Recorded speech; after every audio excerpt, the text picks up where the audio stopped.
28 मई 2026 बकरीद का समय था और चारों तरफ रौनक ही रौनक था। उसी में एक लड़का ने दूसरे लड़के को घेर लेता है और उससे पूछता है, क्या तुमने बकरा हलाल हुए देखा है? तो वो बोलता है नहीं। तो वो लड़का कहता है, चलो आज मैं तुम्हें बकरा कैसे हलाल होता है दिखाता हूँ। उसके बाद जो हुआ वो पूरे देश को हिलाकर रख दिया। तो चलिए जानते हैं कि उस दिन क्या हुआ था सूर्या के साथ। तो स्वागत है आपका हमारे चैनल पे। तो आज हम उस कांड के बारे में बात करेंगे जो पूरे देश को हिला के रख दिया, सूर्या हत्याकांड का। यह कहानी है 17 साल उम्र लड़के सूरज की खोरा कॉलोनी से। यह जगह दिल्ली, नोएडा और गाजियाबाद के बिल्कुल बीच में बसी है और यहाँ सूर्य प्रताप चौहान नाम का एक लड़का रहता था। इलाके के लोग और उसके घर वाले प्यार से सूरज बुलाते थे। सूरज की सिर्फ 17 साल की थी। आने वाली 30 सितंबर को उसका 17वां जन्मदिन आने वाला था। सूरज का परिवार मूल रूप से उत्तर प्रदेश के एटा जिले का रहने वाला था, लेकिन लगभग 17 साल पहले वो लोग एक बेहतर भविष्य की तलाश में इस खोरा कॉलोनी में आकर बस गए। 2 साल पहले एक लंबी बीमारी के कारण उसके पिता का साया उसके सिर से उठ गया था। घर में उसकी 40 साल की माँ सरोज देवी, एक 21 साल का बहन विशाखा और एक 23 साल का भाई यश रहता था। लेकिन सूरज का बड़ा भाई यश दिमागी रूप से पूरी तरह ठीक नहीं था, तो घर खर्च का पूरी जिम्मेदारी सूरज के कंधों पे आ चुकी थी। क्योंकि उसका बड़ा भाई भी काम नहीं करता था,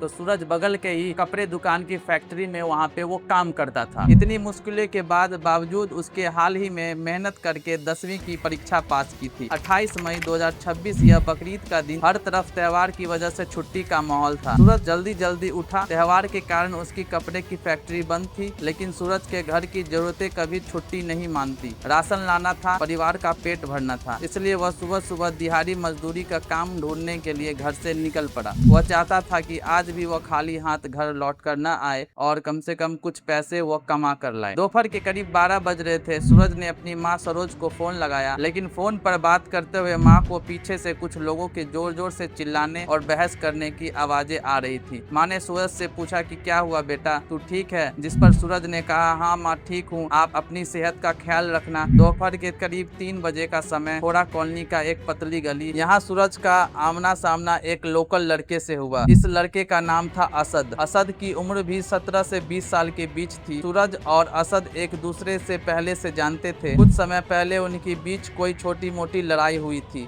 लेकिन हाल ही में उन दोनों के बीच बातचीत दोबारा शुरू हुई, इसलिए सूरज को असद से बहुत ज्यादा महसूस नहीं हुआ। लेकिन उस दोपहर बहस हो गई। बहस थी सूरज और असद के बीच कहा सुनी हुई थी। बात थोड़ी आगे गर्मा गर्मी, लेकिन सूरज वहां से पलटकर चला गया। सूरज को लगा कि बात वहीं खत्म हो गया, लेकिन असद के दिमाग में कुछ और ही खौफनाक चल रहा था। असद ने इस बहक को अपने ईगो पे ले लिया और वह मन ही मन खौफनाक प्लान किया और अपने घर जाके अपने पापा को यह सारी बात बताती है। और उसके बाद उसके पापा उसे समझाने के बजाय उसे कहता है कि चलो आज इसका खेल खत्म करते हैं। असद के पापा का नाम था नवाब। नवाब और असद दोनों मिलके प्लान बनाते हैं और वह घर से निकलते हैं। असद कुछ अपने दोस्तों को फोन करता है और उसे घर पे बुलाता है। इन दोनों दोस्त का नाम था फरहान और आतिफ। जिसके बाद नवाब और असद ने सूरज को सबक सिखाने का प्लान बनाया। असद ने अरशद नाम के लड़के को कॉल किया और उससे कहा कि सूरज को कॉल करके मिलने को बुलाएं। जिसके बाद अरशद ने सूरज को फोन किया और सूरज को ईद की मुबारक देने यानी पुरानी बातें भूलकर साथ त्योहार मनाने का एक खास जगह पर बुलाया। सूरज इस खूनी साजिश को समझ नहीं पाया। वो अपने 2 दोस्तों विकी और आयुष के साथ उस बताई हुई जगह पे चल पड़ा। वह जगह थी नवनीत विहार की गली नंबर 4, चौधरी स्कूल और शर्मा डेयरी का इलाका। वहाँ पहले से ही असद और उसके दोस्तों और उसके पिता नवाब के साथ हथियार लेकर मौजूद था। जैसे ही सूरज उस तंग गली में दाखिल हुआ, उसे एहसास हो गया कि कुछ गलत होने वाला है। गली के दोनों तरफ से लड़के निकल कर आए और सूरज को चारों तरफ से घेर लिया। इससे पहले कि कुछ सूरज समझ पाता, असद उसके करीब आया और उसने सूरज के आंखों में देखा और पूछा, क्या तुमने बकरा हलाल हुए देखा है? तो सूरज कहता है कि नहीं, और बहुत ही डरे और सहमे में वो कहता है, मैंने आज तक नहीं देखा है। तो असद कहता है, चलो मैं आज तुम्हें दिखाता हूँ बकरा हलाल कैसे होता है। वहाँ खड़ा असद का पिता नवाब, उसने अपने बेटे को रोकने के बजाय जोर से चिल्लाकर कहा, आज इसकी कहानी खत्म कर दे। एक पिता अपने ही बेटे का सरेआम एक मासूम का खून करने का आदेश दे रहा था। नवाब का यह आदेश मिलते ही असद की दोस्त फरहान ने अपनी पैंट से एक बड़ा सा चाकू निकाला और असद के हाथ में थमा दिया। असद ने बिना एक पल सोचे वह चाकू सूरज के पेट में एकदम जा मारा। पूरे 4 बार उसकी पूरी ताकत से घोंप दिया। सूरज दर्द से चीख पड़ा, उसके पेट से खून बहने लगे। लेकिन मौत के उस खौफनाक मंजर में भी सूरज ने हार नहीं मानी। वह अपने जान बचाने के लिए उस तंग गली में बदहास होकर भागने लगा। वह अपने खून से लथपथ पेट को हाथों से दबाए हुए कम से कम 200 मीटर तक दौड़ा।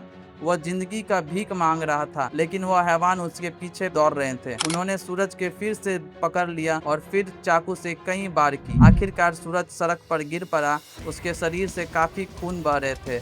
जब हमलावरों को लगा कि सूरज के शरीर में अब कोई जान नहीं बची है, तो वहां से भाग गए। दिन दहाड़े उस गली में खूनी खेल हुआ, लेकिन वहां पे उसे बचाने के लिए कोई नहीं निकला। सूरज वहीं पे दम तोड़ दिया और मर गया। जब यह बात सूरज के घर में गई तो उसकी माँ दौड़ी दौड़ी भागी और उसका भाई यश और अपने भाई के पास गया। तब तक सूरज मर चुका था। उन्होंने तुरंत सूरज को किसी बड़े अस्पताल में ले जाने को कहा। रोते बिलखते परिवार वाले ने बिना समय बर्बाद किए हुए सूरज को नोएडा के सेक्टर 62 में स्थित फोर्टिस अस्पताल लेकर पहुंचे। सूरज को उसकी जान बचाने में जुट गई। खून की कई बोतलें चढ़ाई गई। पूरी रात ऑपरेशन चला। बाहर माँ और भाई भगवान से प्रार्थना कर रहे थे, लेकिन सूरज बच न पाया। लेकिन सूरज की हालत काफी खराब हो चुकी थी। सूरज के भाई ने पुलिस को इन्फॉर्म कर दिया।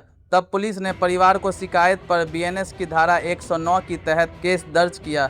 यह धारा अटेम्प्ट टू मर्डर के लिए लगाई जाती है। जब पुलिस को पता चला कि असद ने सूरज को मारने से पहले यह सवाल किया था, क्या तुमने कभी बकरा हलाल होते देखा है? यह सुनकर पुलिस ने एफआईआर में एक और बहुत ही खास और अहम धारा जोड़ी, बीएनएस की धारा 352। और यह धारा दरअसल तब लगाई जाती है जब कोई जानबूझकर ऐसा अपमान करे जिससे समाज में शांति भंग होने या दंगा भड़काने का खतरा हो। सूरज के मर जाने के बाद उनकी मां ने कहा, हमें न्याय चाहिए। जब तक मेरे बेटे के कातिल को पुलिस गोली नहीं मार देती, तब तक मैं ऐसे ही रहूंगी। सूरज की मौत हुई। पुलिस ने तुरंत एफआईआर में बदलाव किया। अब इस केस में बीएनएस की धारा 1031 जोड़ दी, जो सीधे तौर पर मर्डर की धारा होती है। पुलिस की एफआईआर जांच में 5 लोगों को मुख्य आरोपी बनाया गया: असद, उसका पिता, नवाब, फरहान, आतिफ और सिख। इसके बाद सूरज की बॉडी को जब पोस्टमार्टम के बाद घर लाया गया तो पुलिस वालों ने सूरज के अंतिम संस्कार की कोई तैयारी नहीं की थी। इसके बजाय सूरज के घर के बाहर एक बड़ा डीप फ्रीजर मंगाया गया। सूरज के खून से सने शरीर को इस डीप फ्रीजर में रख दिया गया। सूरज के परिवार ने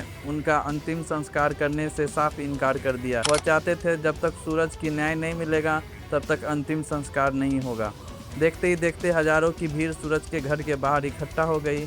इलाके में कई हिंदू संगठन और खोड़ा नगर पालिका की पूर्व अध्यक्ष रीना भाटी समेत कई नेता मौके पर पहुंचे। सड़कों पर भारी जाम लग गया। सभी दुकानें और बाजार पूरी तरह से बंद कर दिए गए।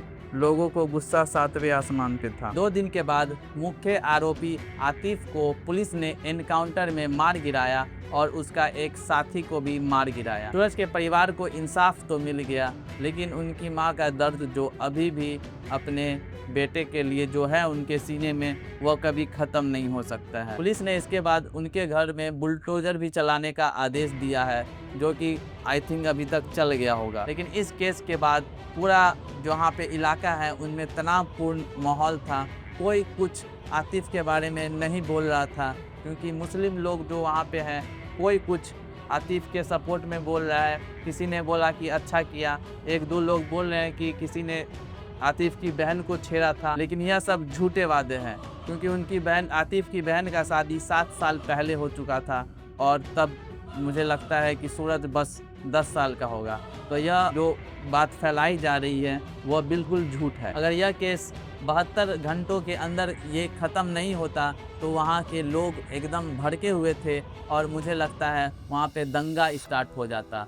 तो यूपी पुलिस ने 72 घंटों में यह केस को सॉल्व किया और जो मुख्य आरोपी है उसको मार गिराया। बाकी आरोपी भी हिरासत में हैं और वो उस पर अब आगे क्या कार्रवाई होती है ये तो देखने लायक होगा। आई होप आपको वीडियो पसंद आया होगा, वीडियो समझ में आया होगा कि सूरज की मौत कैसे हुई और इसके पीछे कौन कौन हो। तो मिलते हैं हम लोग अपने अगले वीडियो में। तब तक हमारे चैनल को सब्सक्राइब कर दें और वीडियो को लाइक कर दें।